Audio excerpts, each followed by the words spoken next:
Je m'appelle Anton, j'ai 37 ans, et j'ai construit ma vie à partir de rien en tant que développeur de logiciels à Boston. Grandir avec un frère aîné manipulateur comme Marcus n'a pas été facile, mais j'ai persévéré. D'une manière ou d'une autre, je suis devenu le distributeur de billets de la famille, le responsable qui tire tout le monde d'affaire quand ils ont des problèmes. Quand Marcus m'a demandé 18 000 $ pour les frais d'université de son fils, je ne m'attendais pas à surprendre une conversation qui changerait tout. Si vous regardez cette vidéo et que vous avez déjà été traité comme le compte en banque personnel de votre famille, laissez un commentaire pour me dire d'où vous regardez et abonnez-vous. Croyez-moi, vous voudrez voir comment j'ai finalement tenu tête à l'attitude abusive de mon frère. Pour comprendre pourquoi cette demande de 18 000 $ m'a tant frappé, vous devez en savoir un peu plus sur ma famille. Nous avons grandi dans un quartier de classe moyenne du Connecticut. Rien d'extraordinaire, mais nous avions ce dont nous avions besoin. Mon père, Joseph, a travaillé comme directeur d'usine pendant 30 ans, nous offrant la stabilité, mais peu de soutien émotionnel. Très tôt, il était clair que Marcus était son préféré. Ma mère, Evelyne, était l'équilibre dans notre foyer, s'assurant que je n'étais pas complètement négligé, mais elle est décédée quand j'avais 15 ans.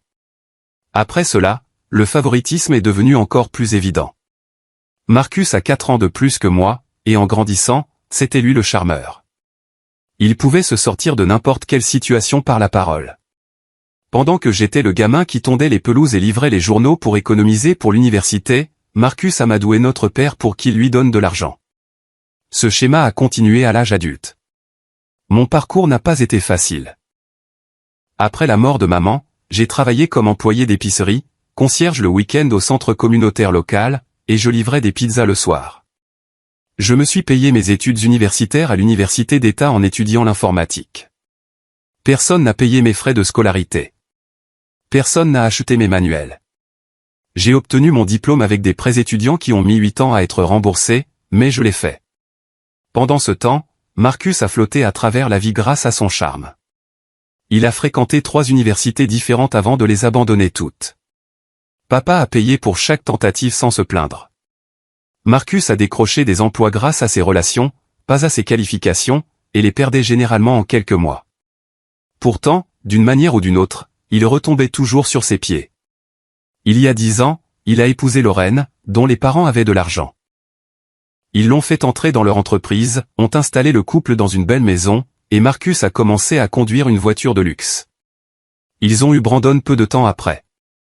Pendant des années, Marcus a étalé son style de vie lors des réunions de famille, se moquant subtilement de mon modeste appartement et de ma voiture fiable mais ordinaire. Ce que Marcus et Lorraine ne montraient pas, c'était leur dette qui s'accumulait. Ils vivaient au-dessus de leurs moyens, même avec la générosité des parents de Lorraine. Des vêtements de marque, des vacances exotiques et une maison qu'ils ne pouvaient pas se permettre. Il y a 2 ans, le mariage a volé en éclats. Les parents de Lorraine ont retiré leur soutien financier et soudain, Marcus s'est retrouvé en difficulté. Quant à moi, j'ai bâti une solide carrière de développeur de logiciels. J'ai gravi les échelons, passant de poste de débutant à développeur principal dans une entreprise technologique prospère. Je possède un confortable condo à Boston, je prends de belles vacances chaque année et j'ai diligemment épargné pour ma retraite. Je ne vis pas de manière extravagante, mais je suis financièrement stable, ce que Marcus n'a jamais réussi à atteindre. Ma relation avec ma famille a toujours été compliquée. Malgré le traitement inégal, je me sentais obligé de rester connecté. Je rends visite à mon père chaque semaine pour le dîner. J'envoie des cadeaux d'anniversaire et de Noël. J'appelle régulièrement pour prendre des nouvelles. Mais au cours des 2 dernières années, depuis le divorce de Marcus, la dynamique a changé. Les demandes ont commencé modestement. Papa avait besoin d'aide pour une réparation à la maison. Marcus avait besoin d'un prêt temporaire pour couvrir son loyer. J'ai aidé parce que c'est ce que fait la famille, n'est-ce pas? Mais les demandes ont augmenté en fréquence et en montant. Marcus a emprunté 2 000 $ pour des réparations de voitures, mais s'est présenté à la réunion de famille suivante avec de nouveaux clubs de golf coûteux. Papa a demandé de l'aide pour des factures médicales, puis a fait une croisière dans les Caraïbes. Pourtant, je me suis convaincu qu'ils avaient besoin de moi, qu'il était juste de les aider. Avec le recul, je vois que j'étais manipulé.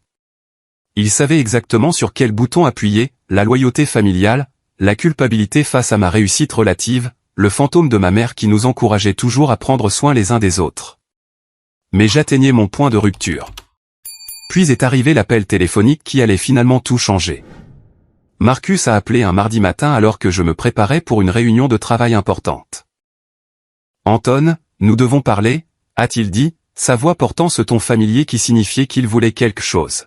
« C'est à propos de l'avenir de Brandon. Peux-tu me retrouver au Riverside Coffee demain à midi ?» J'ai failli dire non. J'avais une échéance qui approchait, mais 15 ans de conditionnement sont difficiles à briser. D'accord, ai-je accepté, mais je n'ai qu'une heure. Je ne savais pas que cette rencontre serait le début de la fin de mon rôle de banque familiale. Le lendemain, je suis arrivé au Riverside Coffee avec 5 minutes d'avance. Le petit café était bondé pour le déjeuner, un mélange de gens d'affaires et d'étudiants de l'université voisine. J'ai trouvé une table dans le coin et j'ai commandé un café noir, mon esprit encore à moitié concentré sur le projet que j'avais laissé au bureau. Marcus est arrivé avec 15 minutes de retard, sans prendre la peine de s'excuser. Il avait l'air bien en surface, lunettes de soleil de marque, montre chère, cheveux parfaitement coiffés, mais j'ai remarqué les bords effilochés de son col et les éraflures sur ses chaussures. De petits signes que sa façade se fissurait. « Content de te voir, petit frère », a-t-il dit en se glissant sur la chaise en face de moi. Il a commandé une boisson au café spécialisé et compliqué sans même regarder le prix. Après quelques banalités sur le temps et le sport, Marcus s'est penché en avant, baissant la voix d'un air conspirateur. « Alors, Brandon a été accepté à l'université de Westfield », a-t-il dit, rayonnant de fierté comme s'il avait accompli quelque chose personnellement. « C'est super », ai-je répondu, sincèrement heureux pour mon neveu. Brandon était un bon gamin malgré l'influence de son père. Pas un élève brillant, principalement des B et des C, mais il avait bon cœur. C'est là qu'il voulait aller. Marcus a agité la main d'un air dédaigneux. C'est là qu'il doit aller. Leur programme de commerce a des relations. Tout est une question de qui tu connais dans ce monde, Anton. J'ai hoché la tête sans m'engager, sentant déjà où cette conversation se dirigeait. Le fait est, a poursuivi Marcus en sortant un dossier et en étalant des papiers sur la table. L'aide financière n'est pas géniale. Brandon a besoin d'un peu d'aide pour les dépenses. Les papiers étaient des décomptes des frais universitaires. Frais de scolarité, logement, plan repas, livres, frais, tous additionnant pour une somme astronomique. Marcus avait entouré plusieurs articles en rouge. Ce sont les plus urgents, a-t-il expliqué en tapotant la page. Les frais de dortoir sont de 10 000 pour l'année. Il a besoin d'un ordinateur portable adéquat pour ses cours, environ 3 000 pour le modèle que son programme recommande, et le plan repas coûte 5 000 de plus. J'ai regardé les chiffres, les additionnant. Ça fait 18 000 $. Exactement. Marcus a souri comme si je venais d'accepter quelque chose. Je me suis dit que tu pourrais couvrir ces dépenses. Juste le temps que je me remette sur pied. La manière désinvolte dont il l'a dit, comme s'il demandait à emprunter 20 $ au lieu de 18 000 $, m'a laissé momentanément sans voix. Marcus, c'est beaucoup d'argent, ai-je finalement réussi à dire. Allez, Anton. C'est pour l'éducation de Brandon, ton neveu, la famille. Sa voix a pris une sincérité étudiée. D'ailleurs, tu n'as pas d'enfant à toi. Pas de fonds universitaires à économiser. Tu as de l'argent en plus. Ça m'a blessé. Mon absence d'enfant n'était pas un choix, mais une circonstance médicale. Quelque chose que Marcus savait mais ignorait commodément quand cela l'arrangeait. Il y a d'autres options, ai-je suggéré. Un community college pendant 2 ans, puis un transfert, des prêts étudiants, des programmes travail-études, des bourses. L'expression de Marcus s'est assombrie. Un community college? Tu es sérieux? Brandon n'est pas du genre community college. Nous valons mieux que ça. Il n'y a rien de mal avec le community college, ai-je répliqué. Beaucoup de gens qui ont réussi commencent par là. Comme qui, a raillé Marcus. Comme moi, lui ai-je rappelé. J'ai fait mes 2 premières années au community college avant de transférer pour économiser de l'argent. Marcus a levé les yeux au ciel. Et regarde le temps que ça t'a pris pour en arriver là. Brandon n'a pas le temps pour ce chemin. Il doit se faire des relations maintenant. La conversation s'est poursuivie dans cette veine pendant encore 20 minutes. Chaque alternative que je suggérais était indigne d'eux. Chaque option d'aide financière était trop compliquée ou trop humiliante. Selon Marcus, la seule solution était que je fasse un chèque. Je ne peux pas le faire, Marcus, ai-je finalement dit fermement. 18 000, c'est trop. Son charme a disparu instantanément. Tu ne peux pas ou tu ne veux pas. Parce que nous savons tous les deux que tu as l'argent. Les deux, ai-je répondu.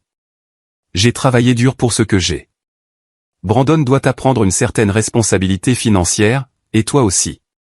Marcus a frappé la table de sa main, faisant sursauter plusieurs clients à proximité. C'est comme ça que tu traites la famille, après tout ce que nous avons fait pour toi. Ça m'a presque fait rire.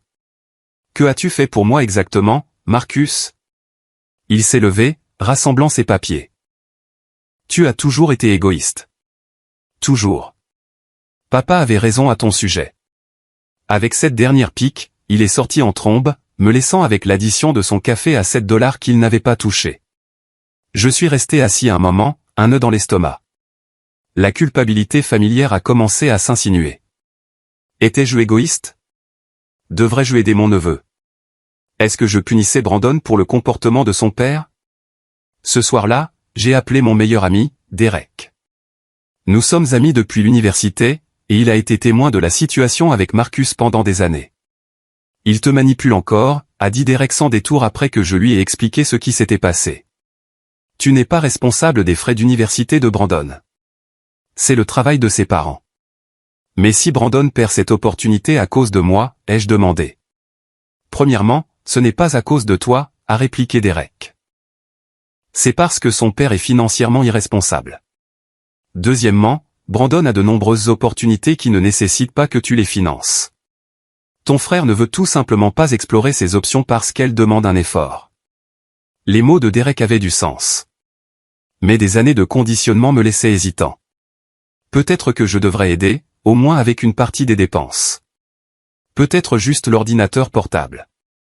Ces pensées m'ont tourmenté alors que j'essayais de dormir cette nuit-là, le poids de l'obligation familiale lourd sur ma poitrine. Je ne savais pas qu'une rencontre fortuite le week-end suivant changerait complètement ma perspective sur la situation.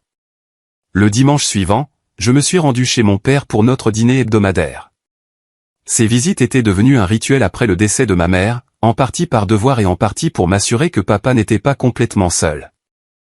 D'habitude, j'arrivais pile à 18 h, à l'heure du dîner.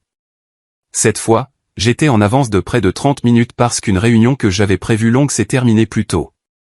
Je me suis garé dans l'allée, remarquant que la voiture de Marcus était déjà là. C'était inhabituel. Marcus assistait rarement à ses dîners, sauf s'il voulait quelque chose. Je me suis approché de la maison silencieusement, décidant d'entrer par la porte latérale qui menait directement à la cuisine. Je pensais les surprendre et aider à la préparation du dîner. Alors que je tendais la main vers la poignée, j'ai entendu des voix à travers la fenêtre entr'ouverte. Marcus et mon père étaient dans la cuisine, leur voix claire dans l'air calme de l'après-midi. Il a refusé d'aider pour l'université de Brandon, disait mon père, son ton désapprobateur. Complètement, a répondu Marcus. Après tout ce que nous avons fait pour lui. Mais ne t'inquiète pas pour l'argent. Comment vas-tu payer? A demandé papa. Les mots suivants de Marcus m'ont glacé sur place. Ne t'inquiète pas pour l'argent. Après le dîner de Noël, il paiera. Tu en es sûr? Il semblait assez déterminé quand il m'a appelé hier. J'en suis certain, a dit Marcus avec confiance. J'ai tout prévu. Toute la famille sera là. Tu parleras de l'héritage familial et de l'éducation. Tante Patty mentionnera comment maman aurait voulu que nous nous soutenions mutuellement. Je demanderai à Brandon de montrer sa lettre d'acceptation. Anton ne pourra pas dire non devant tout le monde. Il y a eu une pause, et j'ai entendu la porte du réfrigérateur s'ouvrir et se fermer. C'est son rôle dans cette famille, a finalement dit mon père. Il nous le doit. Exactement, a acquiescé Marcus. Le gamin n'a pas sa propre famille à charge. À quoi d'autre va-t-il dépenser son argent? Ils ont ri tous les deux, et je me suis senti physiquement malade. Ma main est tombée de la poignée de porte alors que les souvenirs affluaient. Marcus empruntant mes économies pour un voyage scolaire quand nous étions adolescents, jamais remboursé. Papa insistant pour que je renonce à une opportunité de stage d'été pour travailler dans l'entreprise paysagiste de son ami parce que Marcus s'était déjà engagé pour des vacances avec des amis. Les innombrables fois où mes réussites ont été minimisées tandis que les efforts minimes de Marcus étaient célébrés. Je me suis éloigné de la porte silencieusement, je suis retourné à ma voiture et j'ai conduit 2 rues plus loin avant de m'arrêter. Mes mains tremblaient alors que je serrais le volant. Toutes ces années, je m'étais dit que malgré le favoritisme, ma famille me valorisait en tant que personne. Maintenant, je connaissais la vérité. Ils me voyaient comme rien de plus qu'une ressource à exploiter. Je ne pouvais pas leur faire face. Pas à ce moment-là. J'ai envoyé un SMS à mon père pour lui dire que j'avais une urgence au travail et que je ne pourrais pas venir dîner. Sa réponse a été typiquement sèche. Toujours à faire passer le travail en premier. L'ironie ne m'a pas échappé. Le trajet de retour a été un tourbillon d'émotions. La blessure a cédé la place à la colère, puis à un profond sentiment de trahison. Au moment où j'ai atteint mon condo, un étrange calme s'était installé en moi. La clarté de voir enfin la vérité était à la fois douloureuse et libératrice. J'ai appelé ma tante Patricia, la sœur de ma mère, qui vivait en Oregon. Nous n'étions pas particulièrement proches, mais elle avait toujours été gentille avec moi et, plus important encore, elle était éloignée de la dynamique familiale immédiate. « Tante Patty », ai-je dit quand elle a répondu, « puis-je te demander quelque chose franchement ?»« Bien sûr, chérie. »« Qu'est-ce qui te préoccupe ? Est-ce que papa et Marcus parlent de moi quand je ne suis pas là ? De mon argent en particulier ? » Il y a eu une longue pause. « Pourquoi demandes-tu ça maintenant ? » « S'il te plaît, tante Patty, j'ai besoin de savoir la vérité. » Elle a soupiré profondément. « Anton, je voulais dire quelque chose depuis des années, mais ce n'était pas ma place. Ton père et ton frère, ils profitent de ta générosité. Ils l'ont toujours fait. Depuis combien de temps ça dure ? D'aussi loin que je me souvienne, a-t-elle admis. Même quand ta mère était en vie, elle s'inquiétait de la façon dont il te traitait. Après son décès, ça a empiré. À Thanksgiving dernier, ton père se vantait auprès de ton oncle que tu avais payé son nouveau toit. Mais ensuite, je l'ai entendu dire à Marcus qu'il était facile d'obtenir l'argent parce que, et je cite, « Anton ne peut pas dire non si tu mentionnes ce que sa mère aurait voulu. » Chaque mot était comme un coup physique. Il prévoit de me tendre une embuscade au dîner de Noël pour que je paie l'université de Brandon. Ça ne me surprend pas, a dit tante Patty tristement. Anton, il est temps que tu te défendes. Ta mère n'a jamais voulu que tu sois leur compte en banque personnel. Elle voulait que tu sois respecté. Après avoir raccroché, je suis resté assis dans mon salon obscur pendant des heures, digérant tout. Le dîner de Noël était dans 3 semaines. Il s'attendait à ce que je cède sous la pression publique, que je fasse un chèque juste pour éviter une scène. Pour la première fois, j'ai vu avec une clarté parfaite que ce schéma ne finirait jamais. Il y aurait toujours une autre dépense, une autre urgence, une autre raison pour laquelle je leur devais quelque chose. La seule façon d'arrêter ça a été de rompre complètement le cycle. Alors que la nuit s'approfondissait, quelque chose a changé en moi. Le poids de l'obligation que j'avais portée pendant des décennies a commencé à se soulever. Le matin, j'avais pris ma décision, le dîner de Noël serait en effet mémorable cette année, mais pas de la manière que Marcus et mon père attendaient. J'en avais fini d'être le distributeur de billets de la famille. Le lendemain matin, j'ai appelé au travail et j'ai pris une journée de congé. Cette situation exigeait toute mon attention. Pendant trop longtemps, j'avais été réactif avec ma famille, répondant à leurs demandes plutôt que de fixer mes propres limites. Cela prenait fin maintenant. D'abord, j'ai appelé le docteur Rivera, la thérapeute que j'avais vue brièvement après un projet stressant l'année dernière. Elle avait une disponibilité cet après-midi-là, et j'ai sauté sur l'occasion. Ensuite, je me suis assis à mon ordinateur et j'ai commencé à faire des recherches sur l'université de Westfield et leurs possibilités de bourse d'études. Ce que j'ai découvert était intéressant. Ils avaient plusieurs bourses au mérite auxquelles Brandon pourrait prétendre, ainsi que des options d'aide financière qui n'avaient pas été explorées. Ce qui était encore plus révélateur, c'était ma découverte sur les programmes de transfert depuis le Community College. Le Community College local avait un accord de transfert garanti avec Westfield. Si les étudiants maintenaient une moyenne de 3.0, Brandon pourrait faire ses 2 premières années à une fraction du coût, puis être transféré sans problème dans le programme sur lequel son père était si fixé. Je me suis demandé si Brandon connaissait même ces options. Dans toutes nos interactions familiales, Brandon et moi avions rarement eu des conversations en tête-à-tête. Il était toujours sous l'œil vigilant de Marcus. J'ai décidé qu'il était temps que ça change. J'ai trouvé le numéro de Brandon dans ma liste de contacts et je lui ai envoyé un SMS directement. Salut Brandon, c'est oncle Anton. J'aimerais te parler de l'université. On peut déjeuner ensemble demain? Juste nous deux. Sa réponse est venue étonnamment vite. Bien sûr, oncle Anton. Ce serait cool. Nous nous sommes arrangés pour nous retrouver dans un restaurant de burgers près de son lycée le lendemain. Avec ce plan enclenché, j'ai reporté mon attention sur le problème plus large. Le bureau du docteur Rivera était un espace calme avec un éclairage doux et des meubles confortables. Elle se souvenait de moi de nos sessions précédentes et a écouté attentivement tandis que je détaillais les événements récents. Ce que vous décrivez est un schéma familial classique, a-t-elle dit quand j'ai eu fini. On vous a attribué le rôle de pourvoyeur, et votre famille renforce activement ce rôle parce que cela leur est bénéfique. Comment puis-je briser ce schéma? Avec des limites claires et fermes, a-t-elle répondu. Mais soyez préparés, lorsque vous établissez des limites avec des personnes qui n'y sont pas habituées, il y a souvent une forte résistance. Ils essaieront la culpabilité, la colère, et même d'impliquer d'autres membres de la famille pour vous faire pression. Nous avons passé l'heure suivante à discuter de stratégies spécifiques pour la confrontation de Noël. Le docteur Rivera a suggéré que je prépare une sorte de script, non pas pour le réciter mot pour mot, mais pour m'aider à rester concentré lorsque les émotions seraient fortes. Elle m'a également recommandé de documenter l'aide financière que j'avais fournie par le passé pour avoir des exemples concrets si nécessaire. Le plus important, a-t-elle dit à la fin de notre session, souvenez-vous que fixer des limites n'est pas égoïste. C'est sain. Vous pouvez aimer votre famille sans être leur banque. Le lendemain, j'ai rencontré Brandon pour le déjeuner. Il avait l'air nerveux à son arrivée, regardant autour de lui comme s'il s'attendait à voir apparaître son père. Papa ne sait pas que je suis là, a-t-il avoué en se glissant dans la banquette. Il serait furieux s'il le savait. Cela a confirmé mes soupçons sur le comportement contrôlant de Marcus. Nous avons commandé à manger et j'ai gardé la conversation légère au début, l'école, ses amis, ses centres d'intérêt.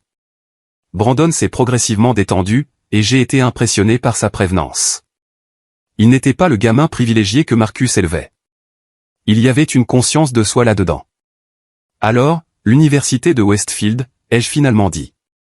C'est là que tu veux aller? Brandon a fixé son hamburger à moitié mangé. C'est là que papa veut que j'aille. Il dit que c'est la seule façon de se faire des relations. Et toi?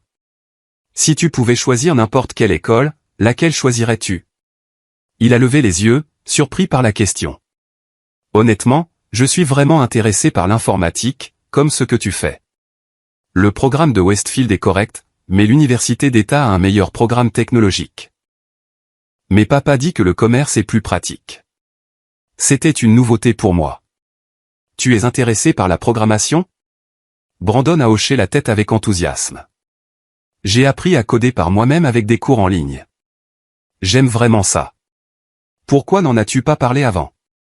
J'ai essayé, a-t-il dit doucement. Papa a mis fin à la discussion. Il a dit qu'il n'y a pas de stabilité dans les métiers de l'informatique. J'ai failli rire de l'ironie. Ma carrière stable et bien rémunérée dans la technologie contre la série d'entreprises ratées de Marcus. Brandon, l'industrie de la technologie est l'un des domaines les plus stables et en croissance en ce moment. Nous avons passé l'heure suivante à parler de programmation, de ses projets et de ses aspirations. C'était la conversation la plus sincère que j'ai jamais eue avec mon neveu, et j'ai réalisé avec tristesse tout ce que j'avais manqué en laissant Marcus contrôler nos interactions. Avant de nous séparer, j'ai abordé ce que j'avais découvert. Savais-tu que Westfield a des possibilités de bourse auxquelles tu pourrais prétendre, et que tu pourrais faire 2 ans au Community College et y être transféré avec une admission garantie si tu maintiens de bonnes notes? Les yeux de Brandon se sont agrandis. Papa a dit qu'il n'y avait aucune bourse que je pouvais obtenir. Et il a dit que le Community College ruinerait mes chances d'une bonne carrière. Ce n'est pas vrai, ai-je dit fermement. J'ai commencé au Community College. C'est une décision financière intelligente, pas une option inférieure. Alors que nous partions, Brandon a hésité. Oncle Anton, il y a autre chose que tu devrais savoir. L'argent que papa te demande, ce n'est pas seulement pour l'école. Que veux-tu dire? Papa est de nouveau en retard sur le loyer. Il m'a dit de ne le dire à personne, mais je pense qu'il prévoit d'utiliser une partie de l'argent de l'université pour rattraper ses factures. Cette révélation ne m'a pas surpris, mais elle a renforcé ma résolution. Brandon, je ne vais pas donner cet argent à ton père. Mais je vais t'aider à trouver comment payer tes études de la bonne manière. Et si tu es sérieux au sujet de l'informatique, je serais heureux d'être ton mentor. La gratitude dans ses yeux valait plus que tous les remerciements que j'avais jamais reçus de Marcus ou de mon père. Au cours des 2 semaines suivantes, j'ai poursuivi mes préparatifs. J'ai créé un dossier documentant chaque prêt et cadeau que j'avais fourni à mon père et à Marcus au fil des ans, un montant qui totalisait plus de 40 000 $, dont rien n'avait été remboursé. J'ai rédigé une déclaration claire de mes limites avec l'aide du docteur Rivera. J'ai même simulé des confrontations potentielles avec Derek, jouant le rôle de Marcus, pour m'aider à me préparer aux tactiques de manipulation émotionnelle que mon frère emploierait probablement. J'ai également contacté ma cousine Rachel, qui avait subi un traitement similaire de la part de la famille, bien qu'à un degré moindre, et avait réussi à établir des limites il y a des années. Elle a proposé d'assister au dîner de Noël comme soutien moral. Ils essaieront de t'isoler, m'a-t-elle prévenu. Te faire sentir que tu es le problème. Avoir un allié dans la pièce peut faire toute la différence. À l'approche de Noël, ma confiance a grandi. Pour la première fois de ma vie d'adulte, je ne redoutais pas une réunion de famille à cause de ce qu'ils pourraient me demander. Au lieu de cela, je me sentais plein de pouvoir, sachant que j'étais prêt à changer la dynamique de façon permanente. 2 jours avant Noël, Marcus m'a envoyé un SMS, n'oublie pas d'apporter ton chéquier au dîner. Brandon est impatient de régler ses frais d'université. Je n'ai pas répondu, mais j'ai souri à sa présomption. Noël allait être très différent cette année. La veille de Noël a apporté une rafale de préparatifs de dernière minute et de communication pointue de ma famille. Mon père a appelé le matin, son message à peine voilé. Nous attendons demain avec impatience, a-t-il dit. Ça va être une journée spéciale pour la famille. Brandon a de grandes nouvelles à partager. J'en suis sûr, ai-je répondu d'un ton neutre. Le soutien familial est important dans des moments comme ceux-ci, a poursuivi papa, sa voix prenant ce ton de sermon familier. Ta mère a toujours cru en l'investissement dans la prochaine génération. La manipulation était si transparente maintenant que j'avais appris à la reconnaître. On se voit demain, papa, ai-je dit, mettant fin à l'appel avant qu'il ne puisse continuer. Vers midi, je suis allé chez Brandon, sachant que Marcus serait à son travail à temps partiel dans un magasin. J'avais un dossier d'information pour les demandes de bourse de Brandon, des guides de transfert du Community College et des formulaires d'aide financière. Mais surtout, j'avais des nouvelles. Brandon a ouvert la porte, l'air surpris de me voir. Oncle Anton, papa n'est pas là. Je sais, ai-je répondu. Je suis venu te voir. Nous nous sommes assis à la table de la cuisine et j'ai posé le dossier devant lui. J'ai fait des recherches, Brandon. Savais-tu que l'Université d'État a un programme d'admission anticipé pour les étudiants en informatique, et qu'ils offrent des bourses au mérite basées sur des projets de codage, pas seulement sur les notes? Ses yeux se sont agrandis alors qu'il parcourait les documents. Ces bourses couvriraient presque tout. Exactement. Et il y a autre chose. J'ai sorti une impression d'un email que j'avais reçu ce matin-là. J'ai contacté un collègue qui enseigne dans leur département d'informatique. Il a examiné le moteur de jeu que tu as construit et a été impressionné. Il veut que tu postules et que tu le soumettes comme échantillon de projet. Brandon a fixé l'email, puis moi. Tu as montré mon projet à un professeur? Je l'ai fait, et il pense que tu as un réel potentiel. Pendant un moment, Brandon a semblé dépassé. Puis son expression s'est assombrie.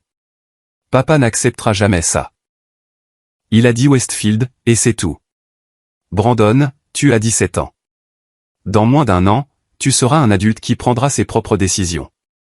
Ton père n'a pas le dernier mot sur ton avenir. Tu ne comprends pas, a-t-il dit doucement. La situation avec papa est compliquée. Que veux-tu dire? Brandon a hésité, puis a semblé prendre une décision. Il est allé dans sa chambre et est revenu avec une boîte à chaussures. À l'intérieur se trouvaient des lettres d'aide financière pour l'université qui lui étaient adressées. Celles-ci sont arrivées il y a des mois. Papa les a interceptées et m'a dit que nous n'avions droit à rien. Il m'a tendu une lettre de l'université d'État. Celle-ci offre une bourse de demi-scolarité pour leur programme d'informatique. Je ne les ai trouvées que la semaine dernière, cachées dans le placard de papa.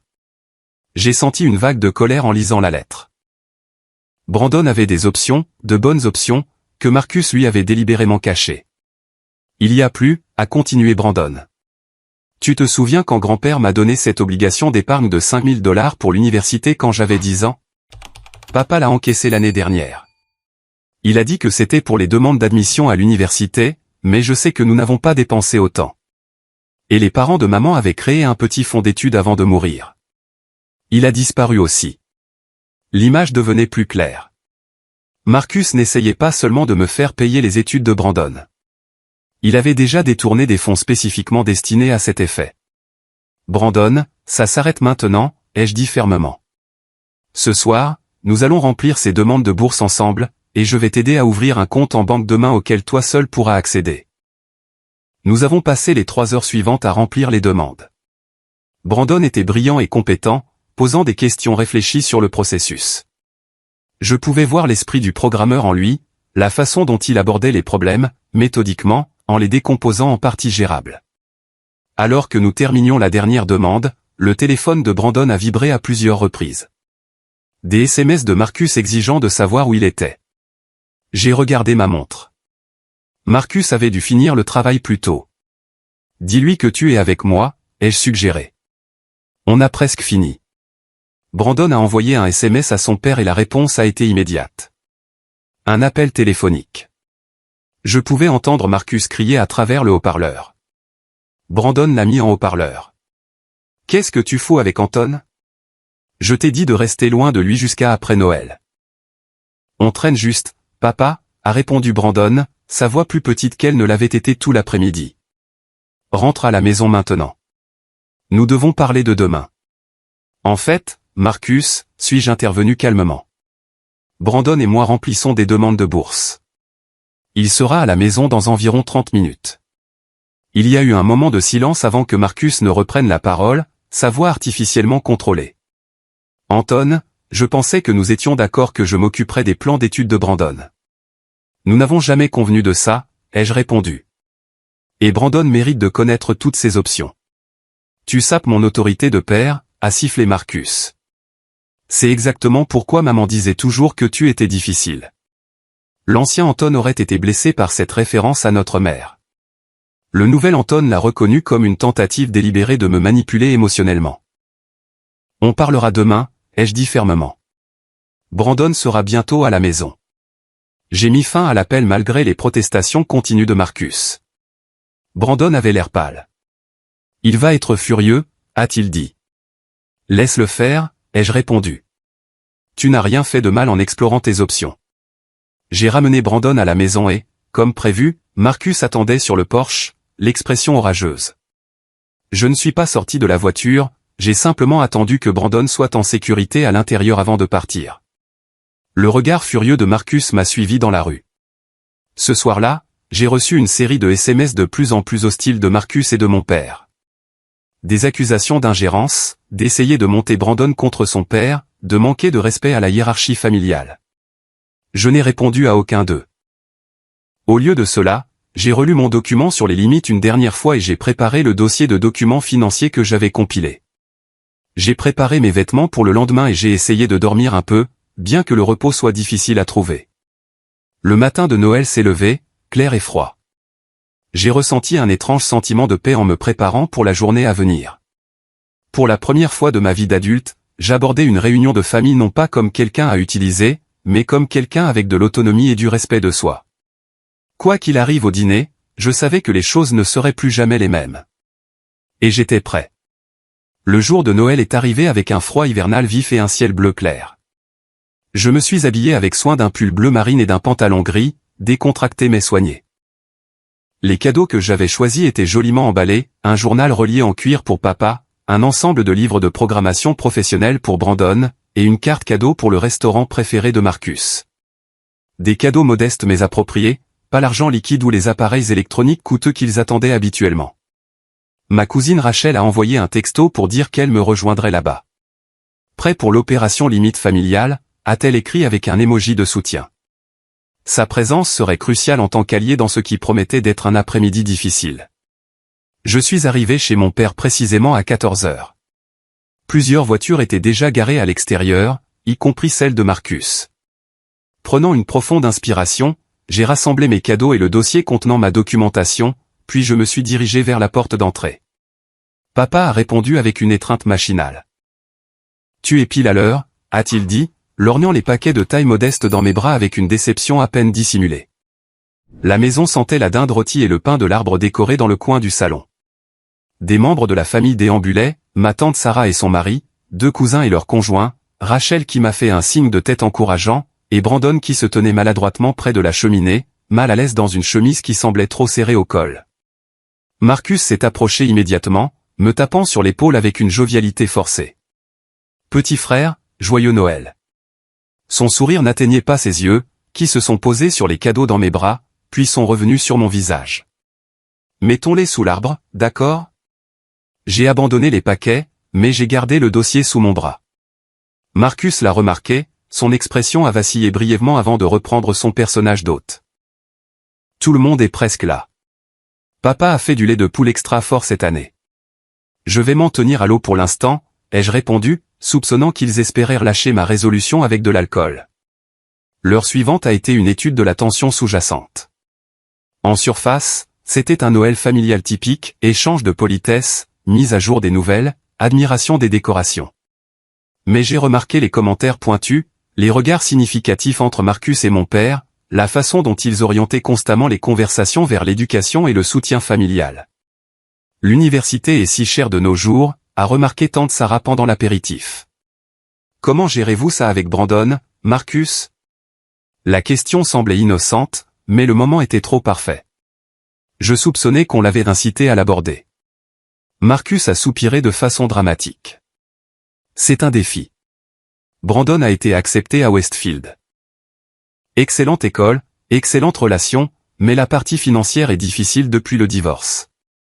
La famille qui est de la famille, c'est ce qui compte, a interrompu mon père, me regardant directement. C'est ça, l'esprit des fêtes. J'ai gardé une expression neutre, ne disant rien. Mon silence les a clairement déconcertés. Ils étaient habitués à ce que je saute sur l'occasion d'offrir mon aide à la moindre sollicitation. Au moment de nous asseoir pour le dîner, la tension était palpable. Brandon gardait les yeux sur son assiette tandis que Rachel me serrait parfois le bras en signe de soutien. Marcus devenait de plus en plus agité, sa gaieté forcée devenant entendue alors que son plan soigneusement orchestré ne produisait aucun résultat. Au milieu du repas, Marcus s'est levé pour porter un toast, un verre de champagne à la main. À la famille, a-t-il commencé, son regard balayant la table mais s'attardant sur moi, à se soutenir mutuellement à travers les épreuves de la vie et à investir dans notre avenir. En parlant d'avenir, il a sorti une brochure brillante de sa veste. Brandon a une nouvelle excitante. Tous les yeux se sont tournés vers Brandon, qui avait l'air de vouloir disparaître. Marcus a placé la brochure de l'université de Westfield sur la table avec un grand geste. Brandon a été accepté dans le prestigieux programme de commerce de Westfield, a annoncé fièrement Marcus. Une opportunité énorme qui le mettra sur la voie du succès pour la vie. Nous sommes si fiers de lui. Des applaudissements polis et des félicitations ont suivi. Brandon a marmonné un merci, sans regarder personne dans les yeux. Bien sûr, a poursuivi Marcus, sa voix prenant un ton de fausse humilité. Il y a quelques considérations financières. L'université n'est pas bon marché de nos jours, surtout une éducation de qualité. C'était le moment qu'ils avaient préparé. Marcus s'est tourné directement vers moi. Anton, je crois que tu voulais dire quelque chose à propos de l'éducation de Brandon, un cadeau spécial que tu prévoyais. La table est devenue silencieuse. Tous les yeux se sont tournés vers moi. C'était exactement le scénario de pression publique qu'ils avaient prévu, me mettre sur la sellette devant toute la famille, rendant presque impossible de refuser sans paraître égoïste. J'ai posé mon verre d'eau avec précaution et j'ai rencontré le regard plein d'attente de mon frère. En fait, j'ai quelque chose à dire, ai-je commencé, ma voix stable malgré mon cœur qui battait la chamade. Brandon, je suis incroyablement fier de ton admission à Westfield. C'est une réussite significative. Marcus a souri triomphalement, supposant clairement ce qui allait suivre. Mais je ne paierai pas pour ça, ai-je continué. Le sourire s'est figé sur son visage. J'ai passé du temps avec Brandon à discuter de ses véritables intérêts et aspirations, ai-je poursuivi. Saviez-vous tous qu'il est un programmeur incroyablement talentueux? Il a construit son propre moteur de jeu à partir de zéro. Il apprend à coder par lui-même depuis des années. Brandon a levé les yeux, surpris que je mette en avant ses réalisations. Brandon s'est vu offrir une bourse d'études pour le programme d'informatique de l'université d'État, ai-je annoncé, un programme qui est en fait mieux classé que l'école de commerce de Westfield en termes de placement professionnel et de salaire de départ. Le visage de Marcus s'est empourpré. Ce n'est pas, c'est vrai, les yeux coupés, me tournant vers Brandon. Voudrais-tu leur parler de la bourse ou dois-je le faire? Brandon s'est redressé sur sa chaise, une nouvelle confiance dans sa posture. C'est une bourse de demi-scolarité, a-t-il dit, sa voix gagnant en force à mesure qu'il parlait. Basée sur un projet de codage que j'ai soumis, et il y a une composante de stage garantie en 3e année. La table a éclaté en félicitations confuses, les membres de la famille regardant entre Marcus et Brandon, incertains. C'est la première fois que j'entends parler de ça, a dit Marcus, les dents serrées. C'est parce que tu as intercepté ces lettres d'aide financière, ai-je répondu calmement. Tout comme tu as encaissé l'obligation d'épargne que grand-père lui a donnée pour l'université. Tout comme tu as vidé le compte que ses grands-parents maternels avaient créé. Des halètements et des murmures se sont répandus autour de la table. Le visage de Marcus est passé du rouge au blanc. C'est un mensonge, a-t-il balbutié. Anton essaie de monter mon fils contre moi. Est-ce un mensonge, Marcus? J'ai ouvert le dossier et j'ai placé les lettres d'aide financière de Brandon sur la table. Celles-ci étaient cachées dans ton placard. Brandon les a trouvées la semaine dernière. Mon père est intervenu, sa voix sèche. Ça suffit, Anton. C'est le dîner de Noël, pas une salle d'audience. Quels que soient les problèmes que tu as avec ton frère, ils peuvent être discutés en privé. Non, ai-je dit fermement. Pas cette fois. Pendant des années, vous m'avez tous les deux traité comme rien de plus qu'une ressource financière. J'ai accordé des prêts qui n'ont jamais été remboursés, couvert des dépenses qui n'étaient pas ma responsabilité, tout en me faisant sentir que c'était mon obligation parce que je n'ai pas d'enfant à moi. J'ai placé un deuxième document sur la table. Ma liste détaillée de l'aide financière que j'avais fournie au fil des ans. 43 000 $. C'est ce que je vous ai donné à vous deux au cours des 5 dernières années seulement. Pas prêté, donné, car malgré les promesses de remboursement, cet argent n'est jamais revenu. Tu te mets dans l'embarras, a dit froidement mon père. Ce n'est pas comme ça que la famille se comporte. En fait, a interrompu Rachel, c'est exactement comme ça que les familles saines devraient se comporter. Avec honnêteté et respect, pas avec manipulation et exploitation. Marcus a frappé la table de sa main, faisant sauter la vaisselle. Nous essayons d'assurer l'avenir de mon fils. Quel genre donc le refuse d'aider à l'éducation de son neveu?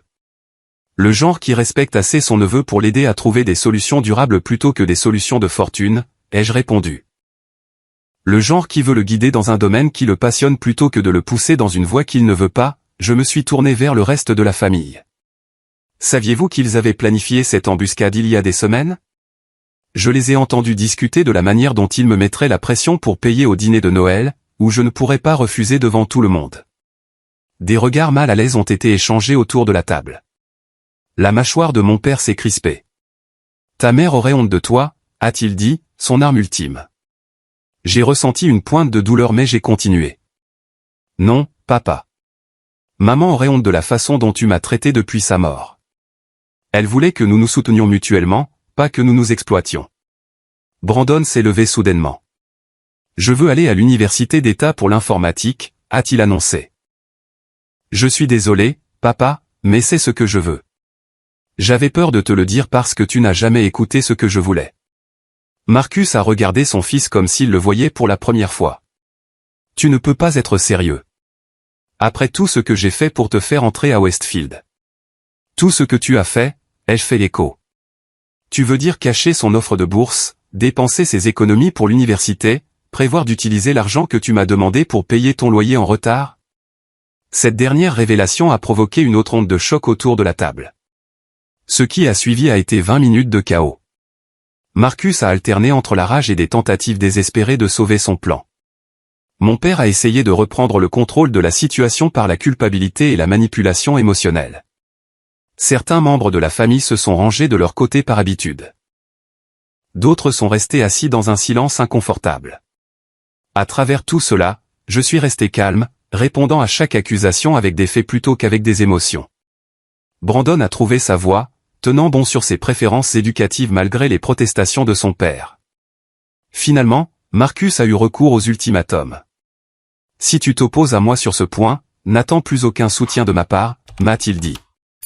Et ça vaut aussi pour le reste d'entre vous, a-t-il ajouté, regardant autour de la table ceux qui avaient exprimé leur soutien à ma position.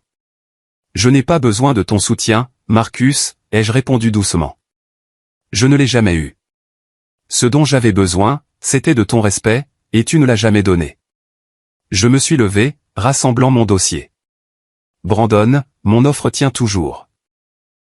Je t'aiderai à postuler pour des bourses supplémentaires, je serai ton mentor en programmation, et si nécessaire, je t'aiderai avec des dépenses raisonnables que tes bourses ne couvrent pas, à condition que l'argent aille directement à l'école, pas par l'intermédiaire de ton père. Le visage de Marcus s'est tordu de fureur. Tu essaies de me voler mon fils? Non, Marcus. J'essaie de l'aider à devenir son propre homme, pas un reflet de toi. Mon père a repoussé sa chaise. Je pense que tu devrais partir, Anton. Je suis d'accord, ai-je répondu, étonnamment calme. Joyeux Noël à tous. Alors que je me dirigeais vers la porte, Brandon m'a suivi. Oncle Anton, attends. Il m'a serré fort dans ses bras. Merci de croire en moi. Ce moment a tout valu la peine. Rachel m'a rejoint et nous sommes sortis ensemble, laissant derrière nous les restes d'un dîner de Noël et peut-être la dynamique familiale malsaine qui avait défini ma vie pendant trop longtemps. Les jours qui ont suivi Noël ont été étrangement calmes. Pas d'appel furieux de Marcus, pas de SMS culpabilisant de mon père. Le silence était à la fois troublant et libérateur, comme le calme après une violente tempête. Rachel prenait régulièrement de mes nouvelles, rapportant que l'opinion familiale était partagée. Certains parents pensaient que j'avais été inutilement dur. D'autres admettaient avoir été témoins du schéma d'exploitation pendant des années, mais n'avaient jamais eu le courage d'y faire face. Une semaine après Noël, Brandon a appelé. Sa voix était basse, anxieuse. « Papa me parle à peine », a-t-il dit. L'ambiance à l'appartement est si tendue que j'ai du mal à respirer.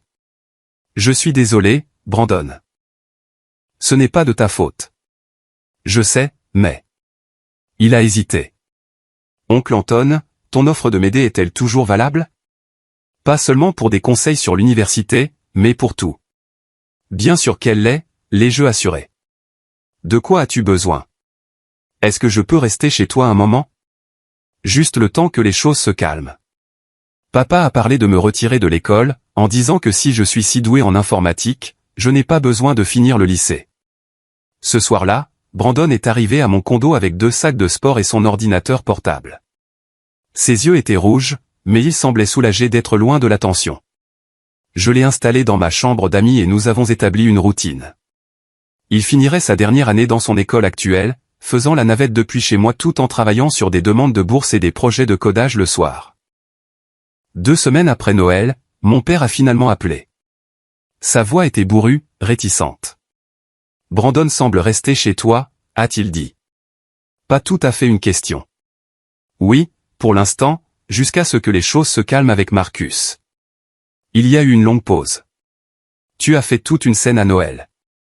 J'ai attendu, ne disant rien. Marcus a des difficultés depuis le divorce, a-t-il poursuivi, sont-on plus défensifs qu'autre chose? Plus qu'il ne le laisse paraître. Je comprends ça, papa. Mais ça ne justifie pas de me manipuler ou de contrôler l'avenir de Brandon. Un autre long silence. Puis, étonnamment, peut-être pas, ce n'était pas des excuses, mais venant de mon père, c'était significatif. Brandon est un bon gamin, ai-je dit. Intelligent, réfléchi. Il mérite une chance de poursuivre ce qui le passionne. Comme toi, a dit doucement mon père. Oui, comme moi, malgré le manque de soutien. La conversation s'est terminée maladroitement, mais sans hostilité. C'était un petit pas, mais un pas quand même. Marcus a mis plus de temps. Pendant près d'1 mois, il a refusé de nous parler, à moi ou à Brandon, ne communiquant que par des SMS secs pour récupérer des vêtements supplémentaires ou des fournitures scolaires. Brandon était blessé par la réaction de son père, mais gagnait aussi en confiance en travaillant sur ses projets de programmation et en recevant des lettres d'acceptation de plusieurs universités, y compris celle de l'État, avec une offre de bourse augmentée basée sur son dernier travail. Fin janvier, Marcus s'est présenté à ma porte sans prévenir. Il avait l'air fatigué, la bravade avait disparu de sa posture. « On peut parler ?» a-t-il simplement demandé. Autour d'un café à ma table de cuisine, Brandon étant à l'école, Marcus a eu du mal à articuler sa position. Je voulais le meilleur pour lui, a-t-il insisté. Westfield lui aurait donné des relations que je n'ai jamais eues. Brandon n'a pas besoin de tes relations, ai-je répondu. Il a besoin de développer ses propres talents. Marcus a fixé son café. Les parents de Lorraine ont toujours dit que je ne subvenais pas assez bien à nos besoins. Je voulais leur prouver le contraire à travers Brandon. C'était la chose la plus honnête que mon frère m'ait jamais partagée. Brandon n'est pas ta seconde chance, Marcus. C'est sa propre personne. Lentement, douloureusement, nous avons commencé à reconstruire une relation basée sur des termes plus honnêtes. Marcus a accepté une thérapie familiale avec Brandon. Il a suivi des cours de gestion financière au centre communautaire. Il a même trouvé un meilleur emploi avec des horaires plus réguliers, bien que sa situation financière soit restée précaire. Au printemps, Brandon avait choisi le programme d'informatique de l'Université d'État. La bourse couvrait 60% de ses frais de scolarité. J'ai aidé pour le reste, ainsi qu'avec un travail à temps partiel sur le campus que Brandon a trouvé au service informatique. Il a emménagé de façon permanente dans ma chambre d'amis pour le reste de ses études secondaires, Marcus ayant des visites régulières. Ma relation avec mon père a également évolué. Nos dîners hebdomadaires ont repris, bien qu'avec une dynamique différente. Il ne demandait plus d'argent et je ne me sentais plus obligé d'en offrir. Nous parlions davantage de choses réelles, sa santé, mon travail, des souvenirs de ma mère qui n'étaient pas utilisés comme des armes de manipulation. 6 mois après ce dîner de Noël fatidique, la famille élargie s'est réunie pour un barbecue du 4 juillet chez Rachel. La tension s'était dissipée, remplacée par un nouveau type d'interaction plus authentique. Brandon a fièrement montré aux membres de la famille l'application qu'il développait. Marcus a parlé de son nouvel emploi sans exagération ni prétention. Mon père m'a effectivement demandé des nouvelles de mes projets actuels avec un intérêt sincère. Tu sais, a dit Rachel alors que nous regardions la famille depuis sa terrasse. Je n'aurais jamais cru voir ce jour. Une communication saine et réelle dans cette famille. C'est encore un travail en cours, ai-je reconnu. Mais le progrès est le mot-clé, a-t-elle souligné. Tu as changé la dynamique pour tout le monde, pas seulement pour toi. Elle avait raison. En me défendant, j'avais par inadvertance créé un espace pour que les autres soient aussi plus authentiques. Brandon s'épanouissait sans la pression de réaliser les ambitions contrariées de son père. Marcus apprenait lentement à vivre selon ses moyens plutôt que d'attendre des sauvetages. Même mon père semblait moins amer, comme si le maintien du favoritisme avait été son propre fardeau. Quant à moi, la libération de l'exploitation financière m'a permis d'explorer des parties de ma vie que j'avais négligées. J'ai recommencé à sortir, rencontrant Élise, une graphiste qui respectait les limites et avait une relation saine avec sa propre famille. J'ai repris la photographie, un passe-temps que j'avais abandonné il y a des années par manque de temps et d'argent. 1 an après la confrontation de Noël, nous nous sommes réunis à mon condo pour les fêtes. C'était plus petit que la maison de mon père, mais accueillait confortablement notre famille immédiate, plus Rachel et son mari. Brandon, qui terminait maintenant son premier semestre réussi à l'université, m'a aidé à préparer le dîner. Marcus a apporté une bouteille de vin raisonnable qu'il avait lui-même payée. Mon père a apporté un petit jambon, sa contribution au repas. Les cadeaux sous mon sapin étaient modestes, mais attentionnés. Personne ne s'attendait à de l'extravagance, et personne n'a été déçu. Nous avons mangé, parlé et même ri, la conversation s'écoulant naturellement sans arrière-pensée. Après le dîner, alors que Brandon montrait à mon père son dernier projet de codage, Marcus m'a pris à part. « Je ne t'ai jamais vraiment remercié », a-t-il dit maladroitement. « Pourquoi ? » Pour avoir aidé Brandon. Pour avoir vu ce dont il avait besoin quand je ne le pouvais pas, il a hésité. Et pour avoir arrêté le schéma que j'ai commencé. Ce n'était pas juste ce que nous te faisions. Venant de Marcus, c'était monumental. Nous sommes une famille, ai-je dit. Le vrai soutien ne consiste pas à signer des chèques. C'est s'entraider à grandir. Plus tard dans la nuit, après que tout le monde soit parti, je me suis assis en regardant mon sapin de Noël, réfléchissant au parcours de l'année écoulée. Parfois, la chose la plus aimante que vous puissiez faire pour votre famille est d'arrêter de permettre des schémas destructeurs. Ce Noël n'était pas la fin de ma famille, juste la fin d'être leur distributeur de billets. Et pour la première fois de ma vie, j'ai enfin eu l'impression de faire vraiment partie d'une famille au lieu de simplement en financer une. Si vous avez déjà été dans une situation similaire, luttant pour établir des limites avec une famille qui vous voit comme une ressource financière, j'espère que mon histoire vous donnera du courage. Avez-vous déjà dû vous opposer aux attentes familiales qui n'étaient pas justes? Partagez votre expérience dans les commentaires ci-dessous. Et si cette histoire a résonné en vous, veuillez aimer, vous abonner et la partager avec quelqu'un qui pourrait avoir besoin de l'entendre. Souvenez-vous, le vrai soutien familial ne se mesure pas en dollars, mais en respect et en attention sincère. Merci d'avoir écouté mon parcours, et je vous souhaite de la force dans vos propres efforts pour établir des limites.